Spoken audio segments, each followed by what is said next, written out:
The items marked on the agenda, public comment. During that segment of the meeting, if you have a question or comment for the supervisor, please raise your hand and wait to be acknowledged. Please state your full name and limit your remarks to 3 minutes. Thank you for your anticipated cooperation. Thank you, everybody. Please rise for the pledge. I pledge allegiance to the flag of the United States of America and to the republic for which it stands, one nation, under God, indivisible, with liberty and justice for all. And a moment of silence, please, for all those men and women who sacrificed and made the ultimate sacrifice so we could serve our country and our town.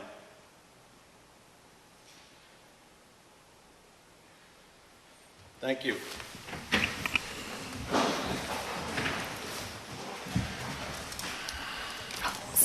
Okay.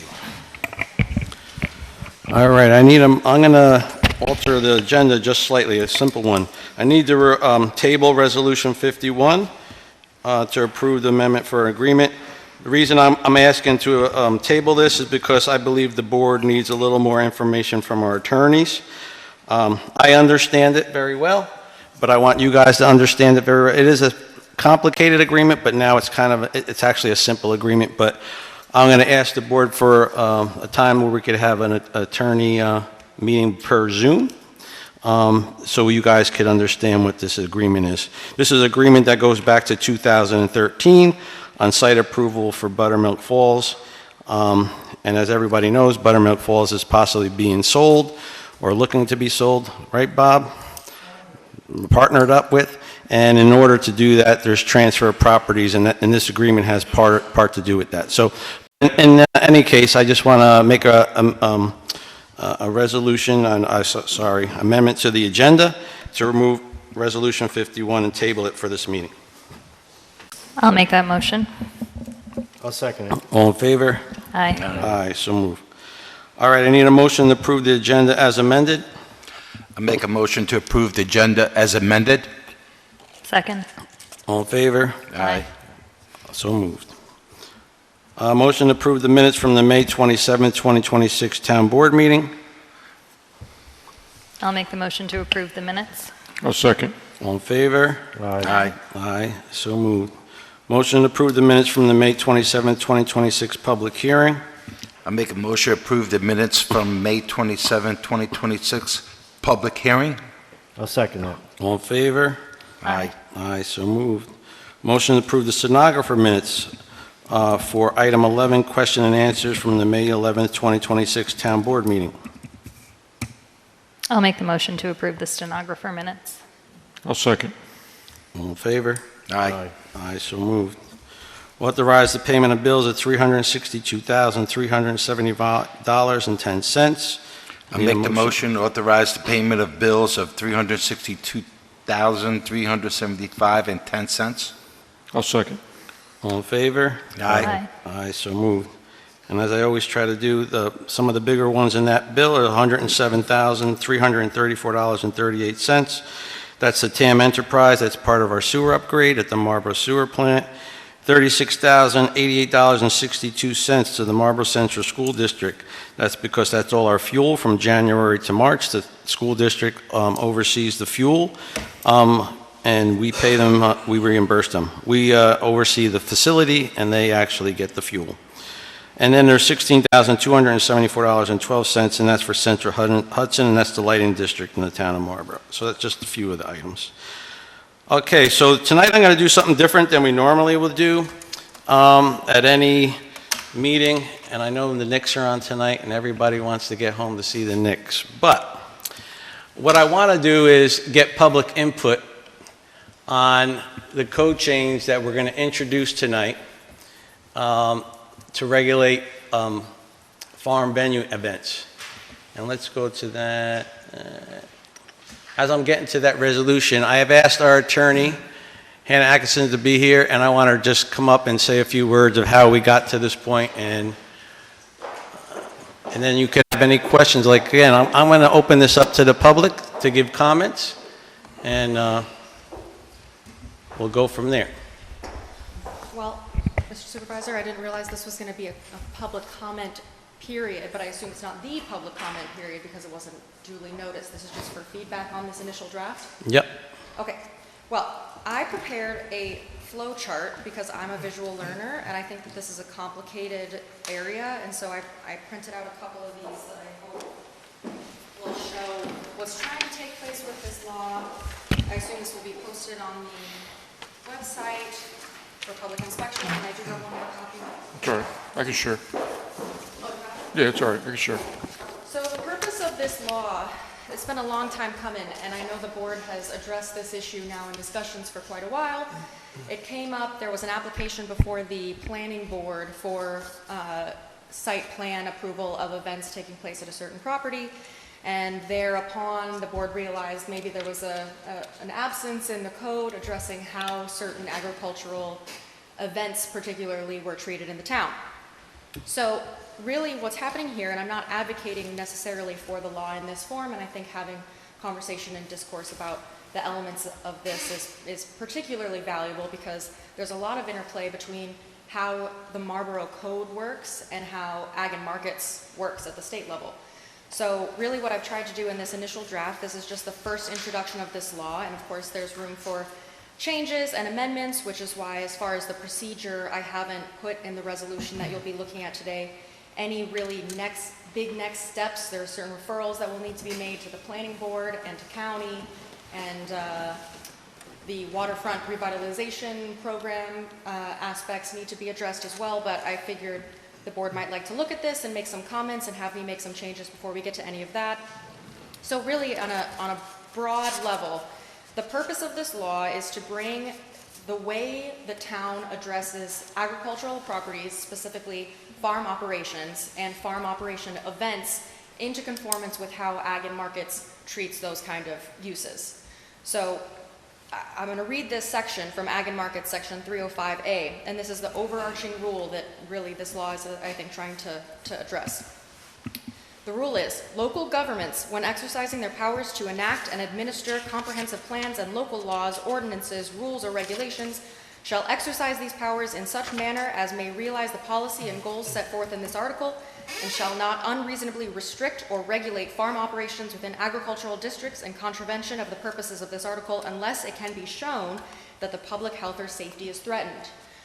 So really what I've done here, and I don't know how much, Mr. Supervisor, you'd like me to go through this, if at all, but really what's happening is kind of two main things. The first is it defines farm operations. Not all agricultural uses are farm operations, and I pulled the definition straight from section 301.11 of the Ag and Markets Law, which includes, I'm not going to read this whole thing, but practices which contribute to the production, preparation, and marketing of crops, livestock, and livestock products, amongst a handful of other things. So really what this law does is it describes farm operations using that definition from Ag and Markets, and then describes and defines farm venue events, which become an accessory use to farm operations when those farm operations are situated either in the RAG 1 zone or an agricultural district, which includes both county and state ag districts. So I point that out specifically because the protections that are afforded farm operations in either ag districts or the RAG 1 zone bring, I would say, it's a lesser expectation of review, because the general rule is that agricultural uses in an agricultural zone are generally deemed to be in conformance with the town's plan. So I would point you to, I don't know if you all have this written text in front of you of the law, but I'm looking at section 8, which adds a subsection D, and this is where we're kind of getting into the juice of the change. Farm operation uses which are situated in the RAG 1 zoning district or in an agricultural district, which is both the county and the state ag districts, will not require site plan review generally. That's the general rule. But if there are to be farm venue events located on farm operations in an agricultural district or the RAG 1 zone, those events will be subject to minor site plan review. And that's just generally for the purpose of protecting the public.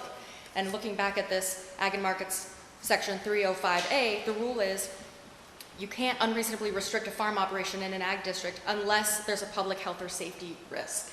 And so because the public will be accessing these properties in a way that isn't directly tied to necessarily the agricultural use, there will be people on the property. The concern that the planning board mentioned, as well as I believe perhaps the building department also raised this issue as well, is if there's public on the property, there potentially is a health and safety risk. So that's why in that subsection D, I'm looking at 155.31B1D, sub 1, and then sub 2 is the clarification that if it is either an agricultural use that is not within the definition of the farm operation, or it's a farm operation not in an ag district or in the RAG 1 zone, that's not protected under this law. So still full site plan would be required in that case. And I would say, in general, this falls within the intent of that ag and market section.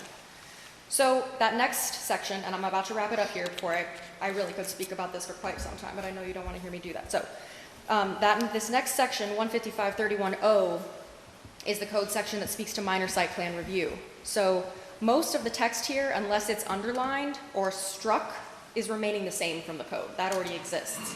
So really just plugging in farm venue events for minor site plan review. And then I think this is a particularly important section, but the board should address this. I'm looking at 155.31O3A. And this is just clarifying that the planning board's minor site plan review of farm venue events is limited to basically safety, welfare, health concerns, which include, and I added this list, but of course the board should consider and revise as you see fit: ingress and egress, on-site parking, traffic circulation, off-site parking, shuttle arrangements, potable water, sanitary facilities, solid waste management, emergency vehicle access, fire and life safety, lighting, hours of operation, amplified sound, and the uniform code compliance. And then I also will point you to, on the next page, the planning board has the authority to waive, and in fact, I think this is important as well. Are you looking where I'm looking? Yes. Yep. For farm venue events subject to the subsection, the planning board may only require those materials reasonably necessary to evaluate the health and safety impacts. So in that way, I think also limits the review under minor site plan review, and hopefully will give, I know that the goal in Marlborough is definitely to protect farmers and ag. I think this does that, and it also protects the public at large, which is a fine line to walk, to have both of those considerations in Right. mind. So I think, I hope the board will look at this law, consider, discuss, hear what public feedback may exist out there, and then make changes as you see fit. And the next step will be, I have the resolution of introduction prepared, and really just said, before the next meeting I can make any changes that you direct me to make, and then prepare for the first step of the environmental review. Thank you. Any board have any questions for our attorneys while she's here? You have any other questions? I mean, we've been working on this for a while now. I want the public to know it's a little more complicated than you think. You think it's just simple. You just add a little section in the code, but every time you touch one part of the code, it pretty much attaches to like 3 other sections in the code. So you got to be careful how you change it, what you change it. The main thing is what myself and the board directed our attorneys to do as they were reviewing this is to look at the ags and market rules of the state of New York and try to use those when the code, which we did, right? We're looking back at what the ags and marketers' recommendations are, but also distinguish between what a farm operation is and what these event venues are, because they're 2 different things, right? You have this farming operation that, there's actually 3 different things in our community. You have commercial farming that strictly just produce, say, apples or produce or what it may be, and they only sell it to the market, right? They're not having U-picks or wineries or distilleries on their property. They're just selling to the market.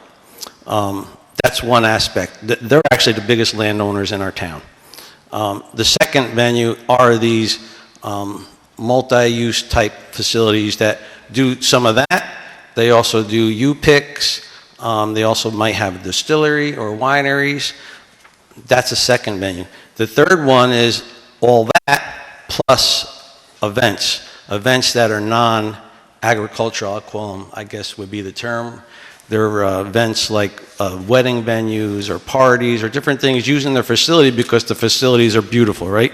You come up here and you look, you're on a farm and you got the valley behind you or in front of you. It's a beautiful view. Of course you want to have a wedding venue there, right?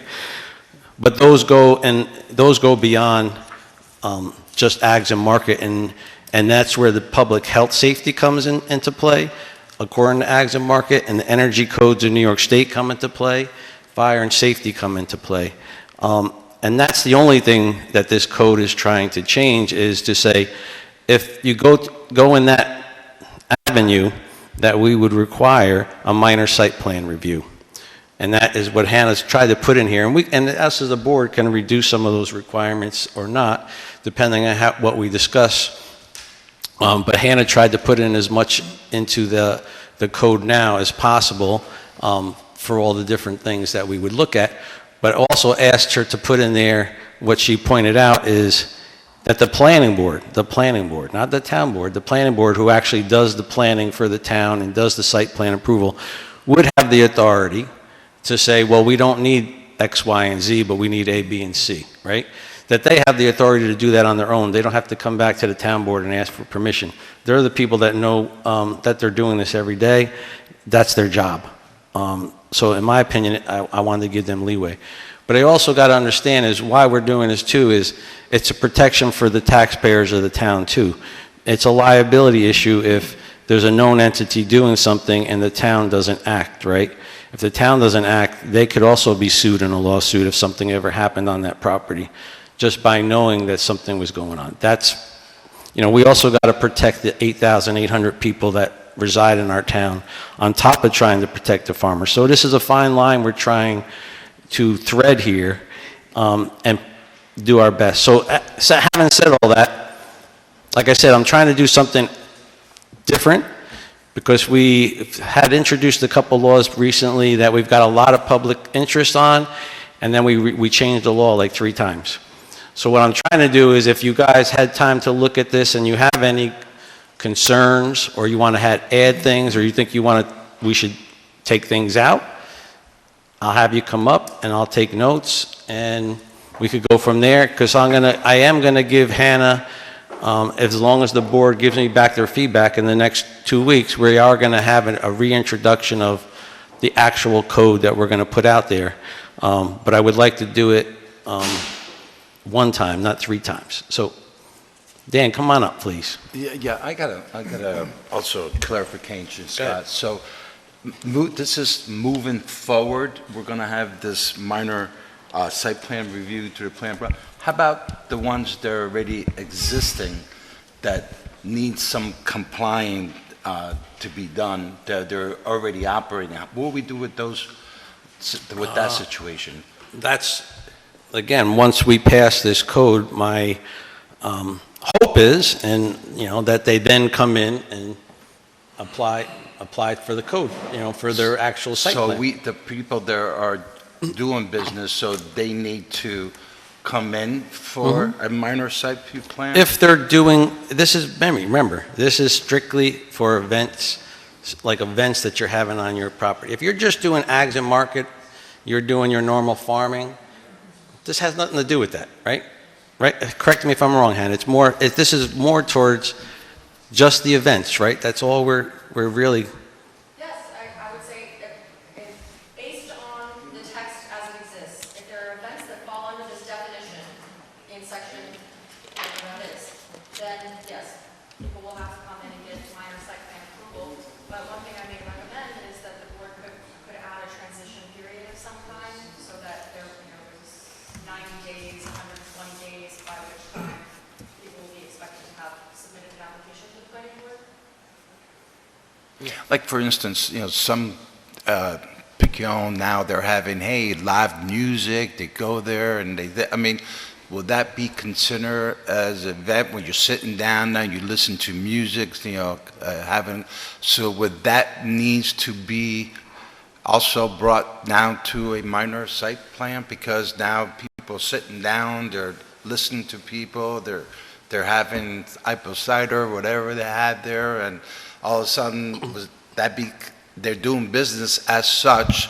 So even though they've been doing it forever, but now because of this law, they need to be reevaluated. Am I hearing this correctly? That's why creating this definition of the farm venue events is so important, because setting the parameters about what those events mean and entail, I think, is the crux of the entire thing. And one thing I will say is that sometimes certain minor events, when they're tied directly to the production, whatever's being produced on the farm, may not fall into this. If it's strictly Right. for the agricultural That's what I was going to say, Manny. If it's advertised and marketed as an agricultural event and you're having music, it's protected by Ags and Market. It's when you're having wedding venues on your property that is totally not an agricultural event, right? I mean, if you're having a live band, but you're promoting, we have a new wine we produced this fall based on what our crop produced, and we're going to have a band there tonight to celebrate it, and we're marketing our product. It's protected by Ags and Market, as far as I understand the law, and I've been reading this law for a while now. If it's part and parcel of the principal permitted agricultural use, then yes, it's protected and there will be separate minor site plan review. It's just in these instances where it's falling outside of that principal agricultural use that it becomes a secondary accessory use. It's like when it's almost think of it this way. It's when an agricultural site in your mind turns into a commercial site, right? Now it's a commercial venue rather than an agricultural venue. That's when the switch changes. That's how I look at it. If you're marketing it as an agricultural event for your product that you're making and producing and selling, it's still protected by Ags and Market. But we're doing all this, Scott, because we are looking at the health and safety of the Correct. people and impact. So, I mean, so we just got to be very crystal clear, because this thing can have a lot of backlash if we're Manny, not we're not the clarity only with we're this not the thing. only municipality dealing with because this. it can be Understand. interpreted. There's all municipalities are dealing with this now because, again, Well, I mean, there was a barn that collapsed in New Hampshire Right. in March, right? That was being rented out for a wedding, and people got seriously injured. So there is a valid safety risk to using structures that haven't been inspected for these purposes. I mean, I think that's a very valid concern, and it is very much within the town's responsibility and purview to keep the general public safe when they go to these venues. But yes, I understand what you're saying, Manny, that, the definition is critical because there is gray area in these events. That said, Hannah, I do think you did a good job of defining the farm venue event in the first draft here. I tried to give some examples. Sometimes that's helpful. go ahead. Go ahead, Dan. Hi, Let's everyone. hear from a farmer. Can you guys hear? There we go. All right. My name is Dan Evans. My wife Jackie and I own and operate Nightingale Farm and Quartz Rock Vineyard in Marlborough. First, I want to say thank you for having this public comment section. Thank you for all the hard work that you've put into this, putting thought and process into this. Hannah, thank you very much for going into the details and looking through things. Very thorough. Thank you. So I opened the mail today and received some information, and I'm going to read some of it. I didn't know what was going to be sent. Some of it will be sent to the town. I got it today too. Yeah, so, literally this afternoon. So, I'm gonna try and simplify this and complicate it at the same time for you. It is. That's what this does. Yeah, so. It's simple but complicated. Yeah, but, so I'm gonna read from the Guidelines for Review of Local Zoning and Planning Laws, revised June 17th, 2020, page 5, second paragraph, under Site Plan Review.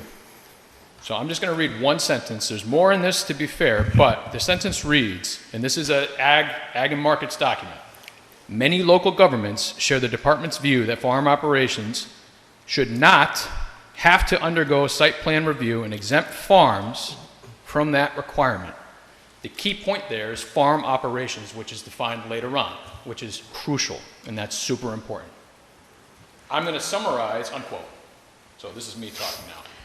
So I'm going to summarize some of the rules that come later on.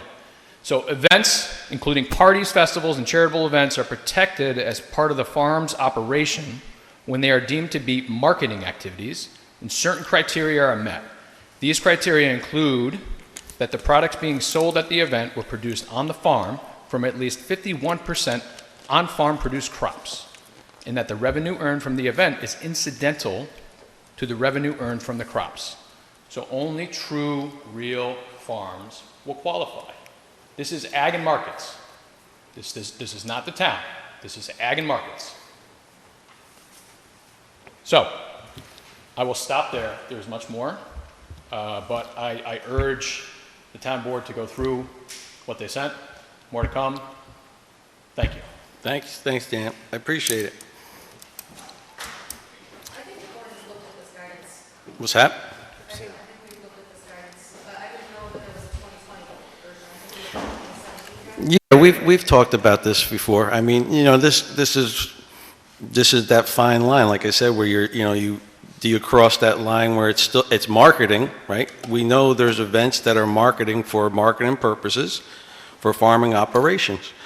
But then there's events that are not, right? And if you want to do those events, we're more than happy to say, yes, please do those events if that's what it takes to keep your business operational. We're for that. But what we aren't for is for the public safety to be in any way, have any safety problems on the property. We don't. Again, we have to protect the whole town, not just part of the town, and we don't want to be sued as a town, right? And that's what we're trying to accomplish here. And I wonder, I mean, as far as the numerical value and the income and the percent produced, I think that's very valuable. I love the formula. That would make things super easy. Would we be asking Yeah. people to submit financial documentation to show that? I don't know if these. That would go right. Yeah, I mean, I think, like I said, I think it goes through Ags and Market. I guess you could request it, but it goes through Ags and Market, and then Ag and Market does their investigation, and they would give it. Just like what they gave us today. Like they're actually actively looking to make sure, like I asked Dan to do, which is great, and we'll give them information, and I'm sure they've given information, and then they make their determination on what. And if we get a letter back that says whatever events you're having there, Ags and Market says is allowable by Ags and Market rules, that's fine by me. Put it in your folder. We're protected, you're protected. If it comes back says no, this specific type of events that you're having on your property aren't, then that's when these minor site plans have to be looked at, right? So again, we're not trying to hinder farming operations in any way possible. We're trying to help, actually, We're trying to help them because once you get through that site plan, there is no question. You can do these events for the next 100 years on your property. You could have any events on your property at that point. Right now, we're in a gray area. Again, there's farming operations that are transitioning. They're transitioning their business model. There's farm operations that were traditional.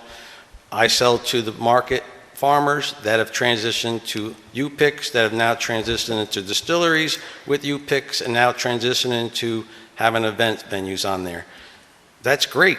We're all for it. We're all for you keeping because 30 years ago, was it maybe, Dan? There was about 50% farmland in the town of Marlborough. We're roughly about 30% farmland in the town of Marlborough because farmers aren't able to continue operations based on the current markets that are out there. It's a global market now. It's not just a local market. It's not even a U.S. market. It's a global market you're competing with. So your business models have to change. We understand that. But again, we also still need to have protections when it comes to fire and safety and things like that. When there's people now assembling in the building and sitting in the building for 5-6 hours at a time, it becomes different than transient public consumption. Like when the public comes in and out, it's a little different than when you're having public assembly. And public assembly then changes things sometimes. But again, if it's a marketing, again, I'm going to keep harping on this. If it's a marketing venue, Manny, and they're having an event based on marketing for farming operations and farming produce that they're selling or producing, then it's protected by Ags and Market, in my opinion, right? In which case, maybe you'd like to add that clarification into this law somewhere. Yeah. Yeah, I mean, that's one of the things, that we could clarify better than, I mean, I think you hit a lot of the things that we were looking at doing. Again, this has been going on for 2 months now, so it hasn't been like we just threw this out there. This has been 2 months of going back and forth, and Hannah is very diligent in what she does. I tell you, as a public, I'll tell you, we got some great attorneys.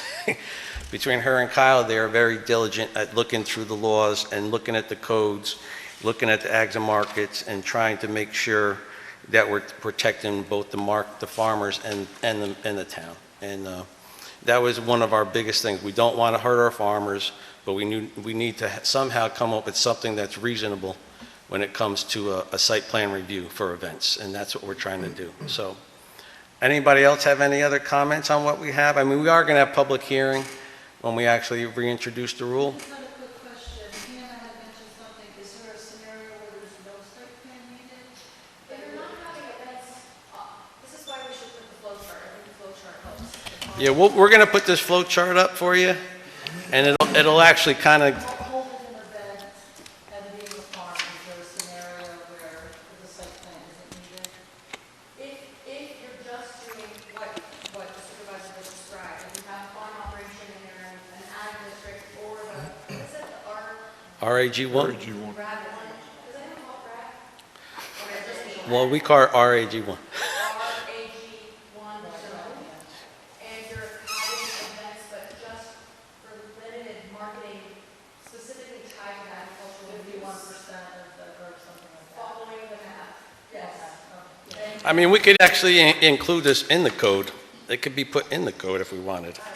But we'll see. I mean, we're just thinking outside the box, because I've seen other towns with other codes, and they actually have pictures and diagrams in their codes. We just have words. So sometimes a picture's worth 1,000 words. This is all me. This is like IBM, man. This is all we do is charts like this. So, yeah. Also, I just want to say, don't those farms also have insurance of their own that they can use? Like, I know you were saying, like, the town needs to protect themselves, but I know we have insurance. Well, everybody's got to protect themselves. That's part. Both parties do, right? It's already, Right. implemented in there, so, if we Yeah. have insurance if somebody gets hurt on a farm. Yeah. But that wouldn't prevent or preclude someone from suing the town if if a barn collapsed here and they said the town is liable for not inspecting that property, just because the owner had insurance wouldn't automatically, alleviate the town's burden. That person could still choose to take a claim up with the town. Barn has some standards when it has to be, Correct. when it was first built, it had Yeah. Well, like a lot of, I mean, we all know, like when you have a farming operation, you could build a barn on your property that's huge, monster. It could be 6,000 square feet. And as long as it's for farming operations, there's no inspections of that barn at all. Now, 20 years later, right, your children said, oh, I want to change how the farm operation works. I want to change that into a wedding venue. Now what? It was built without inspection. It was built without no building permit, right? That's what's happened. Like when the councilwoman said that a barn collapsed, that was the situation. You turned it into a wedding venue, and there was 100 and something people in there, and the whole floor dropped out on it. It was never inspected. So this is when you say when the health and safety of the population comes in. That's why Ags and Market, I believe, put that little tidbit in there. When it becomes a health and safety part of the code, then that's when it needs to be checked into, right? And it's not much to get checked into, right? I mean, we're asking for a minor site plan here. It's not a major site plan review, right? So it becomes less burdensome. And again, depending on who's in front of the planning board, if it's a small operation or a very big operation, we're giving them the authority to say certain things can be excluded, basically, if they so chose to, right? So, your operation or Dan's operation may be different from the person that was just in front of the planning board the last couple months, right? So every site is a little different because each person does a little different business model that they have, that they follow. So, you know, it's a very complicated situation that we're dealing with. We did with our farm, if we did have something, we've had, you know, our own family, there is no barn, like we would rent it, we rented a tent, you know, so for something like that, is that something you would just, we would write down and you would say, okay, it's going to be a tent, and that be part of it, or? This is Simple. a great question for the board. That's why the framing of this is so vital, because I think we want as best as possible to be able to answer these questions for people, to be able to look at the code and know exactly what is required of them, so someone isn't accidentally out of compliance. I don't think anyone intends to do that. This just has to do with the clarity of what we say here, and can, I mean, have a fair and Yeah.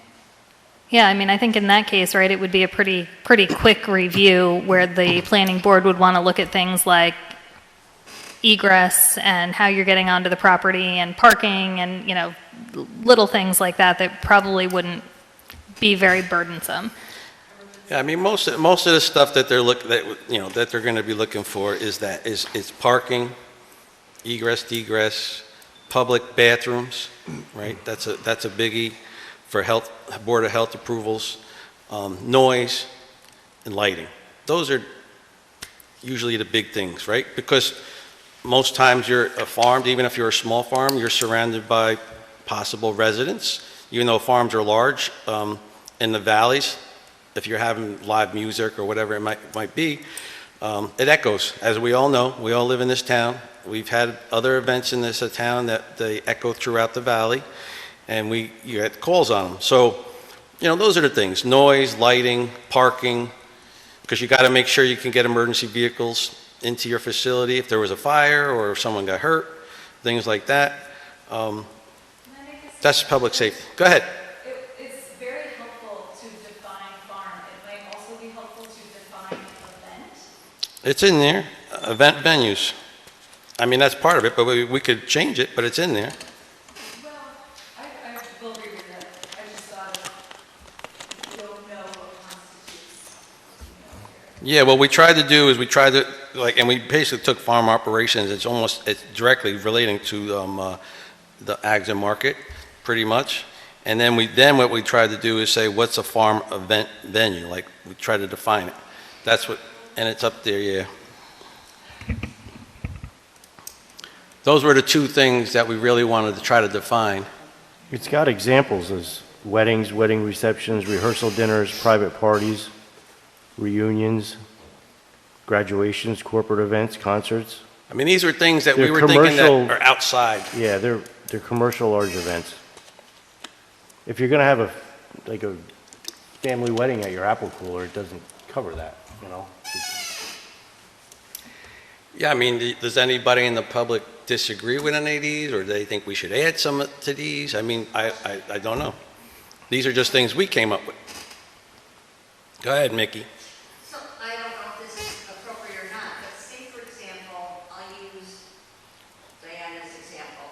They want to have one farm dinner in the field, they're going to put up a tent, they're going to have porta potties.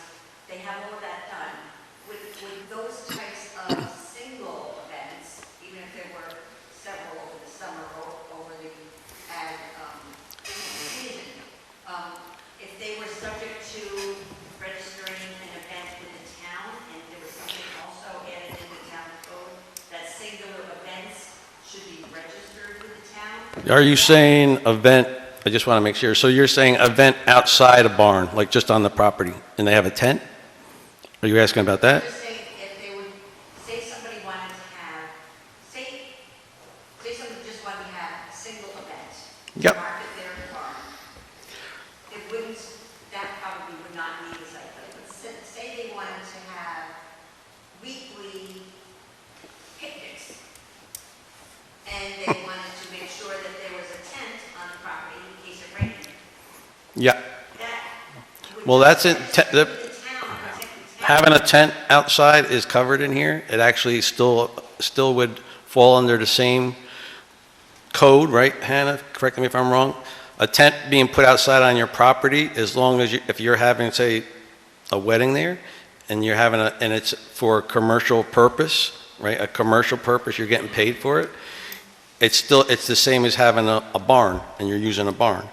You're still using your property as a commercial venue now, right? It's the property that you're using for a commercial venue, right? In most cases, it's a barn, but it could be a tent, right? It could be just you have a beautiful farm and someone wanted to put a tent out there, right? And use it. But now that property has become commercially used, right? That's where it changes. It only changes, like I said, when it becomes a commercial use where you're not marketing your property for agricultural purposes, right?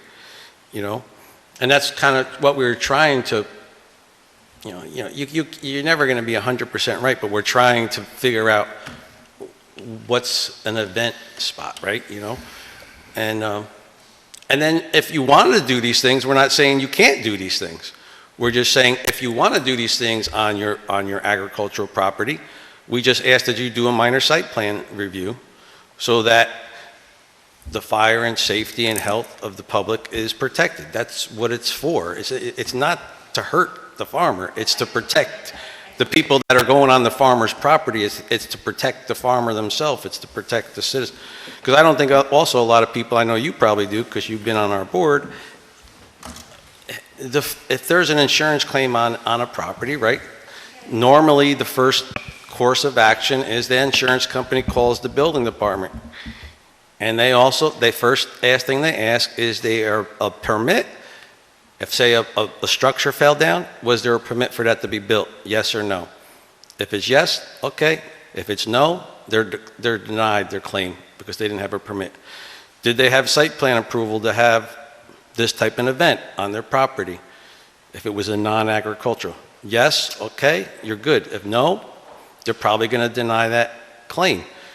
That's what I don't think the public in the general understands is that's what insurance companies love to take your money. They don't love to give it back. So anything they can do to not give it back, they're going to do. So that's why they call the towns. Even on a shed on your property. If your shed is over the limit for town code and for whatever reason it burns down and it catches fire to the neighbor's house and you didn't have a permit for that shed, guess who's going to be liable? You personally. Because your shed was not registered through the town code. Your claim is probably going to be denied. So, when we have these codes and these things, it's not for just to say we're trying to collect a fee. We're doing it for the protection of yourself because the insurance companies, again, do not want to pay out. So, that's what we're trying to do here. We're trying to protect everybody.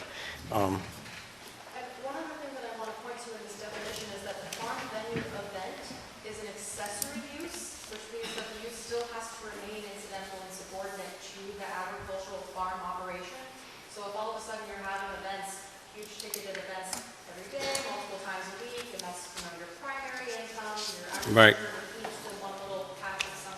Right. Then maybe it is not an accessory use anymore. Now you're purely commercial. You're going to have to get Yep. Yeah, thanks for pointing that out. That's a good point. Because again, these are, the minor site plan that we're proposing here is for an accessory use to your primary, right? Your primary business is agricultural, whatever, right? That's your primary business. But what Hannah's trying to explain is if at some point in time, your primary business now becomes that event venue where all you're doing is weddings now, let's just say. I always use weddings as an example because it's an easy one for everybody to understand. Then now you would probably be subject to not a minor, but a full site plan review because now it changes it. So very good point to point out. So again, it's not simple, but I think we hit all our buttons here as best we can. But again, there are going to be tweaks, and I want the board to please review it a little more, and then get back to us, and then we'll give all the information to Hannah. And understand, we used Hannah on this because if everybody doesn't know, Hannah and Vanderwater also represents our planning board. So Hannah understands the planning board process extremely well. She was there when they recommended this to go to the town board.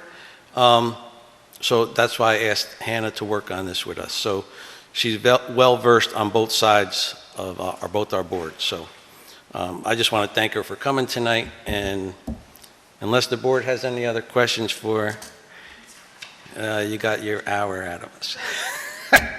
Thanks, Hannah. No, thanks for coming, and I appreciate it. Thanks so much.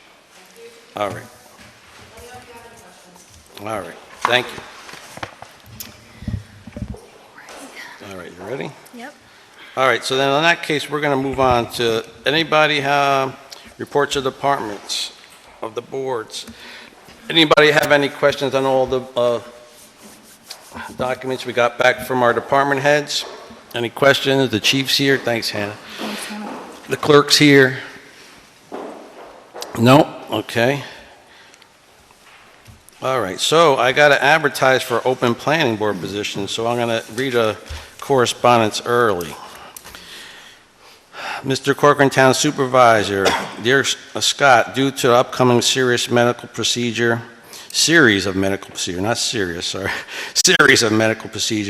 is with regret that I submit my resignation from the Town Marlborough Planning Board effective June 2nd, 2026. It has been my pleasure to serve the town of Marlborough in its capacity. Respectfully, Bob Tronsolito. So Bobby contacted me about a month ago. I was pleading with him to try to stay on if he could, but you know, he does have some health things that he's got to take care of, and I truly understand it. You know, I can't say enough about Bobby Tronsolito as the person and as the community volunteer that he's been for, 50, 60 years now. He's given back to his community in so many ways, volunteering as a fireman, fire chief. He's been sitting on our planning board, giving advice to our planning board on fire and safety and other items, and he's done an outstanding job. So the best thing is for Bobby to take care of himself now, and that's what he's going to do. And I just want to say I really appreciate Bobby's commitment to our town, and we're going to miss him on the planning board. So thank you. And I need a motion to advertise for a planning board position. I'll make the motion to advertise for the open planning board position. I'll second. All in favor? Aye. Aye, so moved. All right, so I read his correspondence. Now I got one other one. Supervisor Corcoran and members of the Marlborough Town Council, the Marlborough Conservative Committee would like to use the Marlborough Community Center for the purpose of a caucus meeting. The desired date is Wednesday, June 24th, from 6 to 7:30 p.m. Thank you for your consideration in this matter. Sincerely, Mike Dowich, Marlborough Conservative Committee Chairman. I did check with Danielle and Stephanie today. They said that date is available. So I would need a motion by the board to allow the Marlborough Conservative Committee to use the community center on June 24th at 6 o'clock for the purpose of their caucus. I will make that motion. I'll second it. All in favor? Aye. Aye. Aye, so moved. All right. And public comments. Anybody got any other public comments tonight? Come on up. Come on up. No, I'm just going to say it. You gonna hear you, Michelle? Just Michelle, give your name for the clerk. Just. Michelle Marcus for the record. I want to say thank you to the town for raising the flag for Pride Month and for your resolution recognizing Pride Month that you're going to do today. I read comments on the Facebook page and Oh. which were quite troubling, so I thank the town for its support for Pride. Thank you. Some of those comments are pretty downright nasty. Look, everybody has a right to say what they have to say, and everybody has a right to be who they are, right? So, you know, that's why we live in the greatest country in the world, that you can say those things. And, I'm not going to comment further on that, but I think some of that stuff is pretty vile and pretty nasty. And, I think we got to move on as a country and understand that everybody's created equal, as it says from the day one that we were incorporated as a country. So everybody is created equal. So, and our town board supports, and you'll see that in our resolution. So thank you for that, Michelle. I appreciate that. Anybody else have any public comments? Come on up, Mickey. You got a pen?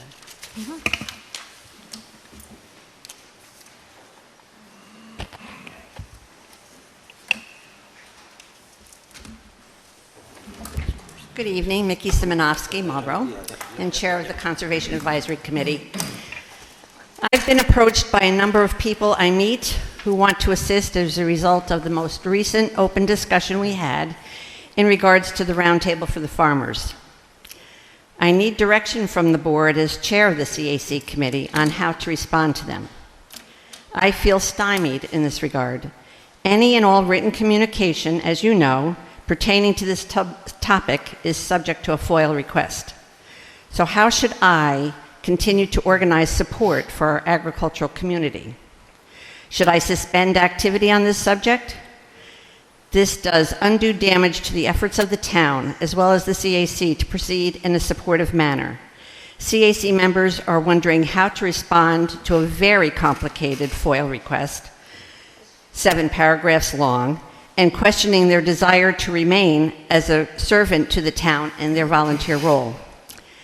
I would appeal to anyone who has the power to eliminate this burden on our CAC members by withdrawing that request, and to do so immediately. If not, I ask the board to tell me how to proceed. Thank you. Thank you, Mickey. And just to, I guess, add a little more color to that, right? There's somewhere in the neighborhood of 72, 75 FOIL requests that the town has been dealing with, that are all 7-ish paragraphs long and burdening every department of the town. So I don't have the answer. I wish I had the answer for you, Mickey, but I can confidently say on behalf of everybody that is working and volunteering that we feel your pain.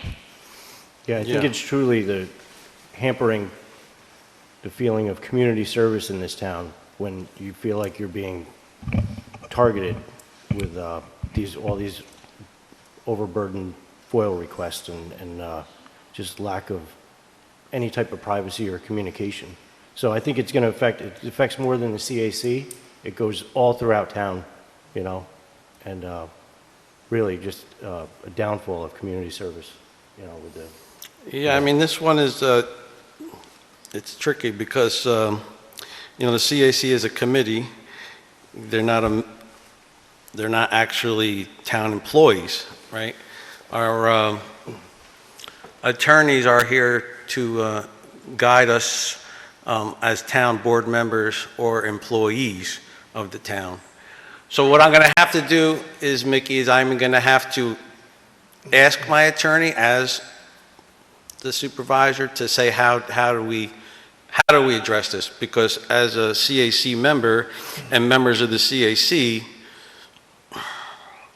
you're not technically town employees, you're a committee, right? So So do they get to be foiled if they're not town employees? no, they are foilable. They do have to abide by FOIL requests because they are a committee of the town.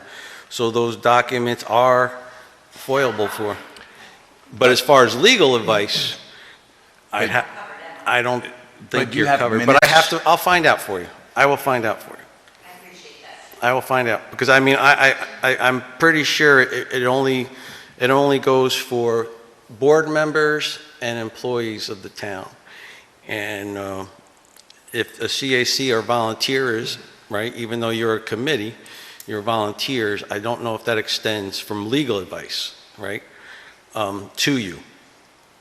It's a tricky situation because we don't want to have volunteers, as you were saying, feel like they can't volunteer because they're afraid for this to happen to them and to be stifled or not want to talk or not say things because they're afraid they're going to be foiled for. I mean, look. Mickey, do you have minutes of the meetings? The minutes are posted to the town website. So why don't you direct them to the town website? Well, because nothing has been posted on the town website, because when I got this request, it was prior to my posting anything to the town website. And at this point, I really, there's It's a very complicated FOIL request that goes beyond minutes. They're not just asking for minutes. They're asking for correspondence, they're asking for conversations, they're asking for a lot of things that are outside of minutes. Yeah, but that's that documented though, is it?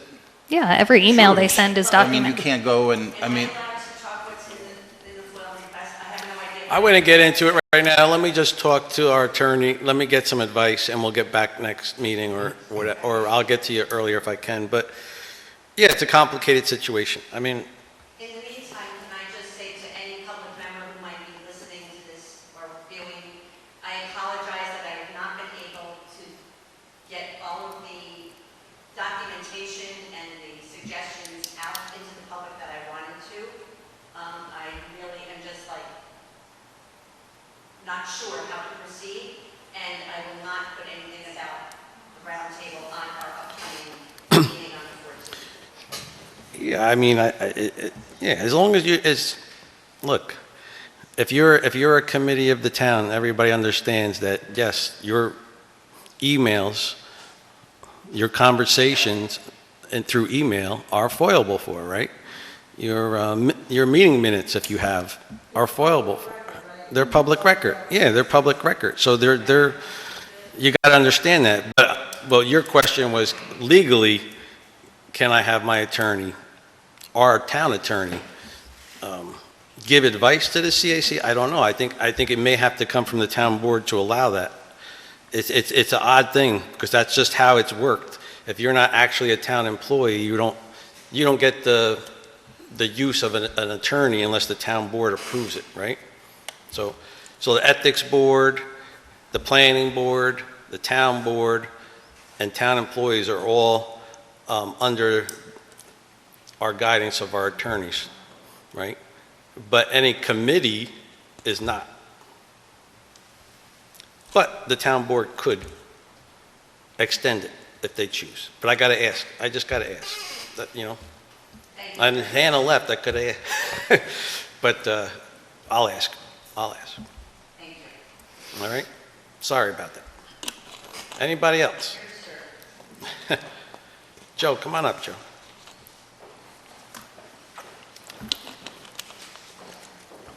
I'll make it short. I know there's a cane No, box. you're all right. So, Joseph Casordo, Milton. Chair is driving me crazy. I have a thank you list. So thank you to everybody who came out for the USA 250 Jubilee. Thank you to the county, Sarah Hall-Halleck Free Library, legislator Laura Donovan. I have to put my glasses on. The Sarah Hall-Halleck Free Library and the NISCA grant they gave for the boroughs to perform. It was a really, really great event. Thanks very much to Prospect Hill Orchards and the Clark family. That and the Memorial Day Parade left me feeling very unified and celebratory, and I think it was, especially in our complicated time, something that was very welcome. So it was very celebratory. And thanks for the Memorial Day Parade. I think the ceremony after was fantastic. Pat Ryan, the county representative, state. I hope we can see more of it going through the year. Yeah, it was very nice to see all the representation at the Memorial Day Parade on a rainy day.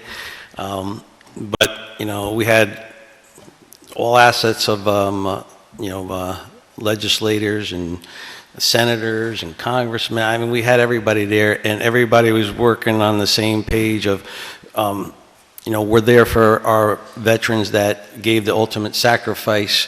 Everybody spoke very well, and I want to thank the Recreation Committee, and especially, I don't know if everybody understands what Dave and Arlette from the Recreation Committee went through working with the Legion Hall for probably 3 months to get that parade operational.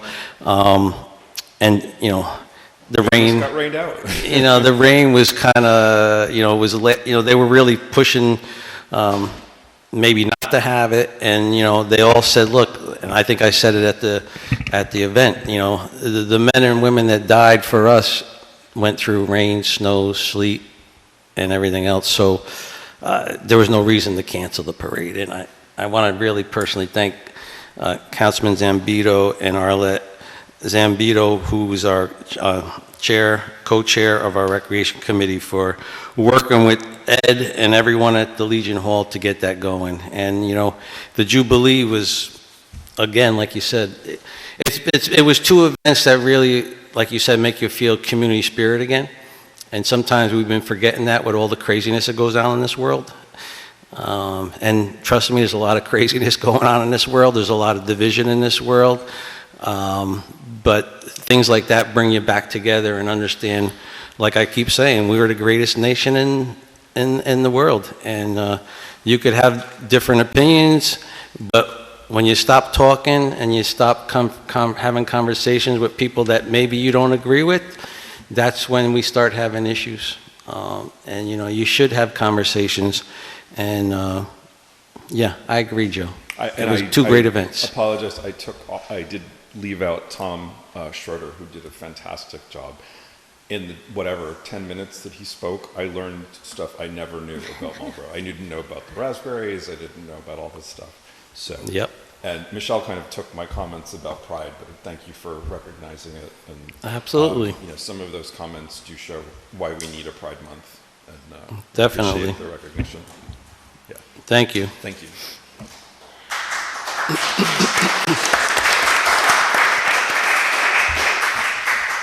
Anybody else? Any public comments? If not, we're going to go into our resolution. Oh, first, I'm sorry. I do have one other thing. Deputy Supervisor Appler was kind enough to attend the meeting for me, and he went with our planning board representative, Cindy Lanzetta. Yeah, and I'm going to have him go over some of the climate events that they took place. Yeah, back on the topic of public safety, me and Cindy Lanzetta attended climate emergency preparedness training on Friday in Kingston. This was for municipalities throughout Ulster County. It was put on by Department of Health, Ulster County Emergency Services, and the American Red Cross. We dealt with dealt with handling weather emergencies and keeping towns prepared. I kind of agreed to go to this class because in 2023 I updated the town's hazard mitigation plan, and being a fire chief for the last 20 years, kind of prioritize emergency preparedness as a town board member. So we talked about a lot of the stuff that we updated with the hazard mitigation plan a couple years ago. Things like wildfires, floods, landslides. We discussed utilizing social media to keep communities informed with the Cornell Cooperative Extension. We were kind of ahead of the curve on here. Last year, Danielle and I met with Anna Harrod-McGrew from Cornell Cooperative Extension, and we began utilizing their social media tools for preparedness. Hannah gave a overview of the options that we can have, and we're already utilizing that, right, Danielle? We discussed climate smart community actions, which the board has been taking initiatives with along with our Conservation Advisory Committee. The Department of Emergency Services did some tabletop exercises, reviewing incident command protocols and enlightening the towns in attendance to the tools they have at their disposal. They have, the technology they have right now is pretty incredible. Some things they could do with cell tower messaging, hitting certain communities with emergency announcements to every single phone within the range of that community. So there's a lot of tools out there at the county's disposal and ours. Red Cross did a presentation on preparing and partnering with them to facilitate emergency disaster shelters, which reminded me while we were discussing this that last year I met with the reps from the Red Cross, me and Jerry, at the community center to review designated and certifying that building as a shelter facility. The building met and exceeds their specifications. It's got dual heat, generator backup for everything, bathrooms, a kitchen, So to officially announce, I'm surprised we didn't do this, the Marlborough has its first American Red Cross disaster shelter at the community center. So that is official, and Can I clap? I feel like we should clap. And the thing is, I think the day it happened was the day I got a call from Everett. We may have to use the community center because there was a displaced family from a fire, and there were 16 people that were going to have to possibly be relocated there, and we were ready to do it, and I was going to unfortunately have to tell like the library possibly they weren't going to be able to use the facility for a couple of weeks, but then Everett called back and said they got shelter for them, and so it did happen pretty quick. They were right on it. But so based on that, just any questions anybody has, Red Cross provides cots, blankets. They have a trailer in Kingston at Golden Hill with 100 cots and blankets and set up for everything. The only problem is if a disaster does happen in town, it's probably not just this town. right. So they may be spread out. So we're going to work on getting training for local volunteers that can be the first ones to the shelter, helping people. So I'm setting that up with the Red Cross, and so hopefully over the summer, anybody that wants to be involved with that, you know, if we get a group of 10 people Yep. that would know what to do to get everything off the ground when, you know, bad things start happening, that would be great. So I'll keep everyone advised as to when that training's going to be. And one other thing, they did provide us with a HEPA air filter that will, in the event of disease, or if we have to utilize the shelter and it's very crowded, it's a very large air filter they're giving every municipality. So we have that, we'll store it at the community center, and that's all I have on that, so you guys can get to your basketball The game. HEPA filter is bigger than I thought. I mean, It's like the size of like R2-D2. yeah. It's big. I mean, I'm sure people have seen the HEPA filters that they put out, like from COVID. They had them all over the place at the time.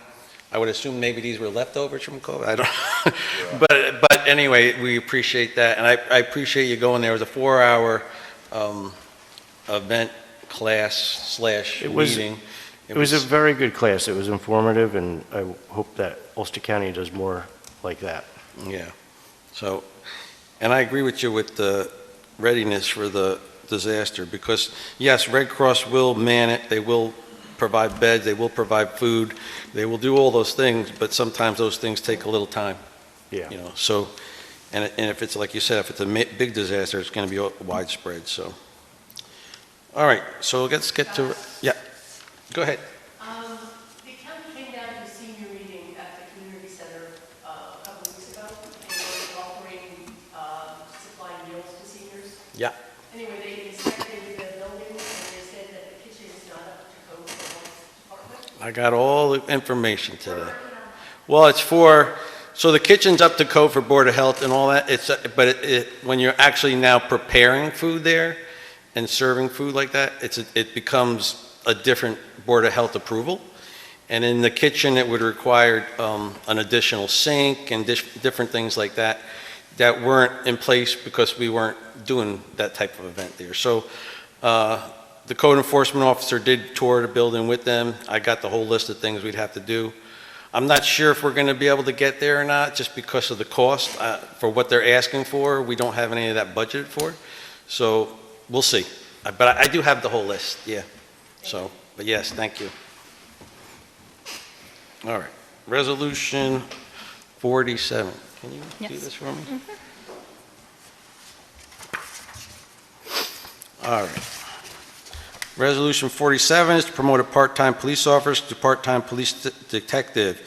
Supervisor Corcoran proposes the following: whereas there is an open position for part-time detective in the town of Marlborough Police Department, and where it is the recommendation of Chief of Police to promote Everett Eckerson to the position, be it resolved that Everett Eckerson be promoted to part-time detective effective immediately, and moves for its adoption. And we thank Everett for doing this, so thank you.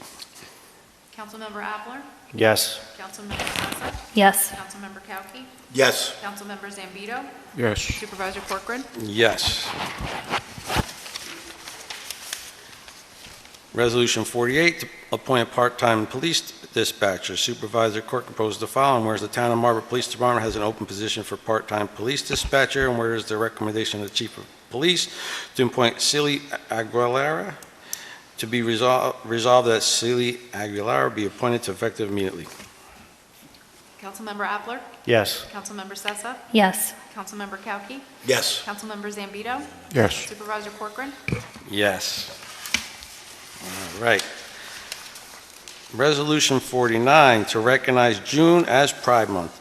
Supervisor Corcoran proposes the following, whereas the Town of Marlborough is committed to fostering a community that values diversity, equity, inclusion, and respect for all residents, and whereas Pride Month is observed each June in recognition of the ongoing pursuit of equal rights, dignity, and opportunity for LGBTQ plus individuals, and whereas the Town of Marlborough recognizes that all residents deserve to live free from discrimination, harassment, and prejudice regardless of sexual orientation, gender identity, or gender expression, and whereas promoting understanding, acceptance, and mutual respect strengthens our community and affirms that value and worth of every individual.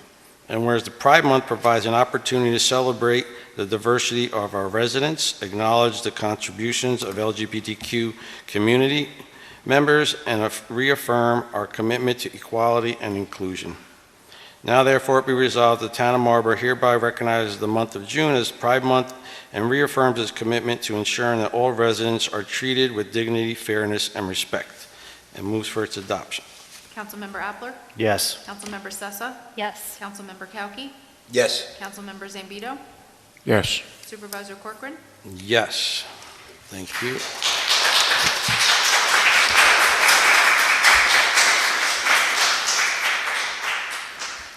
So Resolution 50 is to introduce the local law of the year 2026. So I'm not going to read all through this because basically we've been talking about it. We talked about it for almost 45 minutes. But whereas the Town Board of the Town of Marlborough, upon the motion of Supervisor Corcoran and seconded by somebody? I'll second it. Who's seconding it? Which one of you? Dave got it. Dave got it? Councilman Zambito introduced the local law of the year of 2026 as to be known as the local law of the Town of Marlborough, Ulster County, New York, amending Section 134-2 definitions, amending Section 155-1 terms defined, amending Section 155-12 use regulations, amending Section 155-31 site plan review, and amending Section 155-31O minor site plan review of the Code of the Town of Marlborough to regulate farm menu events, the proposed local law. And again, that's the introduction. This is probably going to change as we stated, possibly adding or subtracting things depending on what the board gives me. So I just want to make sure everybody knows this is a local law. It's the Type 1 action under New York State Environmental Quality Review Act seeker and 6 NYCRRR Part 61.4B2. And as the only involved agency, the Town Board is designated as a lead agency for secret review pursuant to 6 NYCRRR Section 617.2 T and V. And whereas pursuant to Town Law Section 264 Municipal Home Rule Law of the State of New York, it will be necessary to hold a duly notified public hearing on this proposed local law, provided written notice of adjacent municipalities and counties pursuant to local law section 264-2, and whereas pursuant to code section 155-49, it will be necessary to refer proposed local law to the Town of Marlborough Planning Board for review, and whereas pursuant to GML 239M, it will be necessary to refer the proposed local law to the Ulster County Planning Board for comment.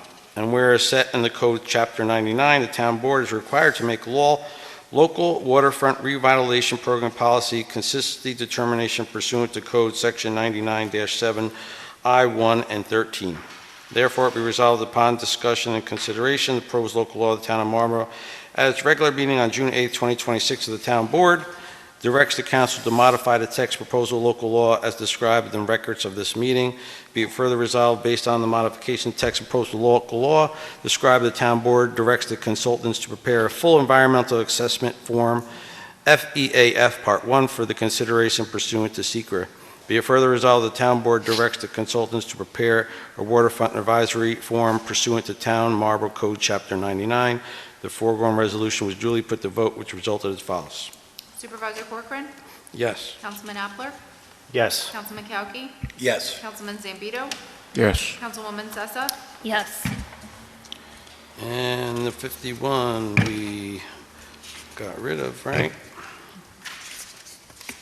51 we got rid of, right? That's it.